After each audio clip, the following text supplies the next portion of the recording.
Bonjour à tous. Aujourd'hui, je vais t'expliquer ce qu'est un mot-clé. Une fois ton site référencé par les moteurs, il va être visible par les internautes. Cependant, pour être trouvé, les internautes vont effectuer des recherches sur Google, par exemple, pour citer le moteur le plus populaire. S'agissant donc d'un référencement naturel ou payant, cette recherche se fera à partir de mots-clés. Et qu'est-ce qu'un mot-clé? Alors un mot-clé, c'est un mot ou une combinaison de mots qui vont être tapés ou dictés dans l'intention d'effectuer une recherche sur les moteurs.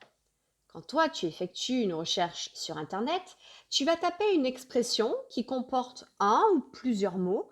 C'est en quelque sorte un résumé de ce que tu veux trouver. Nous pouvons donc catégoriser les mots-clés en fonction de l'intention de l'internaute. Les mots-clés permettant d'obtenir une information sont dits informatifs.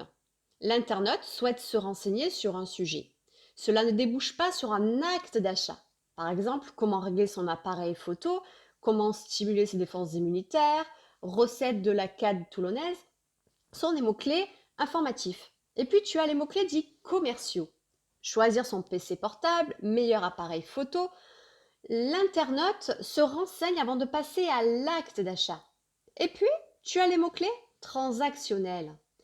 Ce sont ceux que l'internaute tape quand il a l'intention d'acheter un produit ou un service et son intention est forte.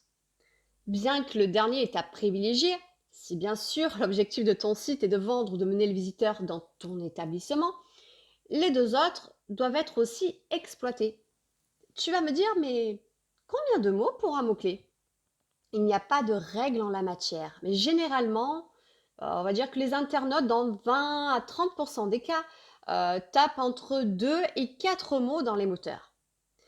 Ce sont des expressions qui sont le plus utilisées, mais les autres ne doivent pas être oubliées. Là aussi, nous pouvons donc différencier les mots-clés courts des mots-clés longs. Alors les mots-clés courts, ils comportent un à deux mots et ce sont généralement les mots-clés principaux. Ils sont plus recherchés et définissent l'activité de ton entreprise. Par exemple, magasin vêtements, achat vêtements, coiffeur, entreprise nettoyage.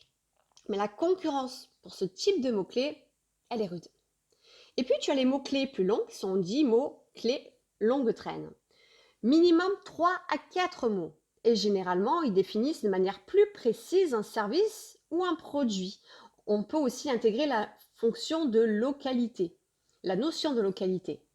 Entreprise de nettoyage Toulon pour vitrification des sols, par exemple. Ces mots-clés sont moins recherchés, mais l'utilisation est à privilégier si tu as une forte concurrence sur ton secteur.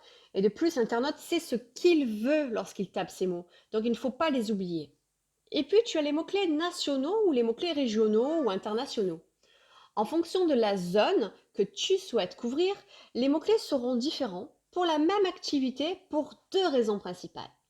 Il faut y intégrer la notion de localité. Pour un mot-clé régional, on va intégrer la ville et la région. Mais le langage aussi diffère selon les régions. Si je te dis vêtements, habits, fringues, ou alors gâteau, biscuits, galettes, c'est des mots qui veulent dire à peu près la même chose et qui peuvent être interprétés de la même manière ou différemment selon les régions. Donc il faut que tu choisisses les bons mots-clés parce que ça te permet d'avoir des visites de qualité qui peuvent déboucher sur l'intention que tu auras choisie. Le choix donc des mots-clés sur ton site étant basé sur l'intention, il est très important de bien les choisir. Il ne faut pas les choisir ni à la légère, ni les inventer. Il existe des moyens pour les trouver et connaître le nombre de recherches, que ce soit par ville, par région, et même la moyenne mensuelle. Pour ça, la semaine prochaine, je t'expliquerai comment les trouver, les choisir, que ce soit seul ou avec l'aide de l'agence qui sera en charge de la conception de ton site.